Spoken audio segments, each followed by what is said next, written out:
आज के case studies के इस लेक्चर में बात होगी पति की उस गलती की। इतनी बड़ी मिस्टेक कैसे कर दी पति ने, अब इस पति को लाइफ टाइम पछताना पड़ेगा, क्योंकि इसके अलावा कोई दूसरा रास्ता भी नहीं है। तो ये मिस्टेक आप मत करना, ये सबसे बड़ी भूल होगी आपकी अगर आप ये गलती कोर्ट में जाके करते हैं तो। पति ने कोर्ट के अंदर गलती कर दी और इतनी बड़ी गलती बिना सोचे समझे, और अब फंस गया। और जब पति फंसता है तो क्या क्या होता है, मेंटेनेंस देना पड़ता है, एलुमनी देना पड़ती है, कॉम्पल्सेशन देना पड़ता है, लिटिगेशन चार्ज देना पड़ सकता है, और साथ ही डिवोर्स नहीं मिलता है, और ऊपर से जेल भी हो सकती है। ये 6 एक साथ संकट पति के ऊपर आते हैं।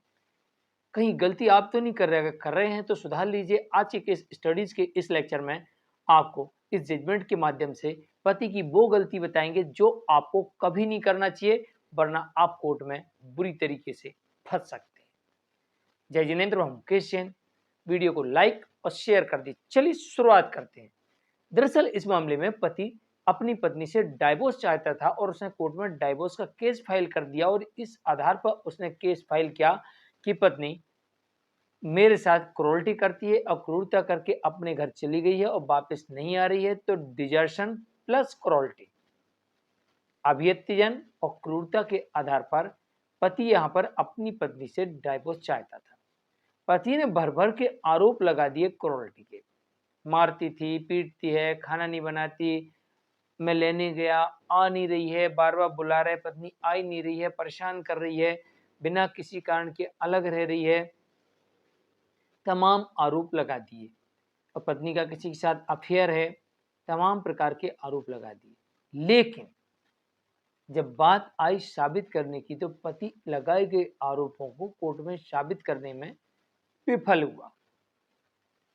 और जब पति यहां पर लगाए गए आरोपों को साबित करने में विफल हुआ, तो फैमिली कोर्ट ने यहां पर पति को डाइवोर्स देने से इनकार कर दिया और पति के द्वारा लगाए गए आवेदन को रिजेक्ट कर दिया। अब पति को ऐसा लगता है कि मैंने इतने सारे आरोप लगाए थे, तो फैमिली कोर्ट को मुझे डिवोर्स देना चाहिए था, क्योंकि मेरी पत्नी मेरे साथ आके नहीं रह रही है। तो ये तो भाई मेंटल क्रूरल्टी हुई। तो फिर यहाँ फैमिली कोर्ट से आदेश देने में बड़ी भूल हो गई है, और पति पहुंच जाता है हाई कोर्ट। और जब पति हाई कोर्ट पहुंच जाता है तो हाई कोर्ट में निवेदन करते हैं कि हुजूर, ये तो फैमिली कोर्ट से गलत आदेश मिला है, इसको दुरुस्त कर दिया जाए और मुझे डिवोर्स दे दिया जाए। जब उच्च न्यायालय ने देखा कि पति के द्वारा लगाए गए आरोपों का सबूत नहीं है, पति से बर्बली आरोप लगा रहा है, एक भी आरोप के सबूत नहीं दे पा रहा है, और ना ही पति इस बात का सबूत दे पा रहा है कि वो अपनी पत्नी को लेने गया था। एक तो पत्नी ने जो क्रूरल्टी की उसका भी कोई सबूत नहीं पति दे पा रहा, अडल्ट्री का आरोप लगा रहा, उसका भी कोई सबूत नहीं पति ने दिया। पति कहता पत्नी आ नहीं रही, मैंने तो लाने का बहुत प्रयास किया, बहुत समझाया, इसका भी कोई प्रूफ नहीं दे पाया। तो कोर्ट ने इस मामले में ये माना कि पति के पास में कोई भी ऐसा आधार नहीं है कि जिसके आधार पर फैमिली कोर्ट को पति को डिवोर्स देना चाहिए था, क्योंकि पति सिर्फ बर्बली आरोप लगा रहा और न्यायालय को सबूत चाहिए। तो यहाँ पर पति लगाए गए आरोपों को साबित करने में विफल हुआ, और इस कारण से यहाँ पर यह साबित हो गया कि पति ही पत्नी को नहीं ला रहा है और वो डिवोर्स चाहता है।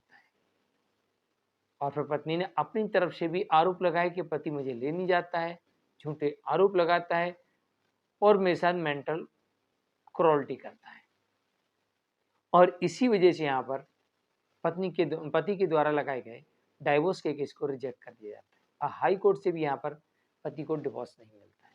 तो ये साबित हो गया कि पति पत्नी के साथ मेंटल क्रूरल्टी तो कर ही रहा है, और साथ में अब डिजर्शन का ग्राउंड भी बन गया। तो यहाँ पर पत्नी के सारे अधिकार खुल जाते हैं। ऐसी स्थिति में पत्नी डिवोर्स ले सकती है, एलुमनी ले सकती है, मेंटेनेंस ले सकती है, कॉम्पल्सेशन ले सकती है, लिटिगेशन चार्ज ले सकती है। इसके अलावा पति को जेल भी भिजवा सकती है, राइट टू रेसिडेंस भी डिमांड कर सकती है और मिल भी सकता है। तो एक बात का ध्यान रखिए, आरोप वही लगाएं जिसके आपका सबूत हो।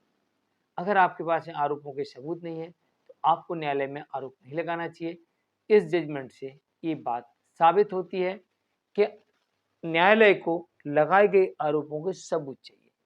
अगर आपके पास सबूत नहीं है तो आपको कोई बेनिफिट नहीं मिलेगा, बल्कि उल्टा आपको नुकसान हो सकता है। जानकारी कैसी लगी कमेंट में जरूर लिखिए, वीडियो को लाइक और शेयर कर दीजिए। आज के लिए इतना ही। मैं मुकेश जैन, नमस्कार।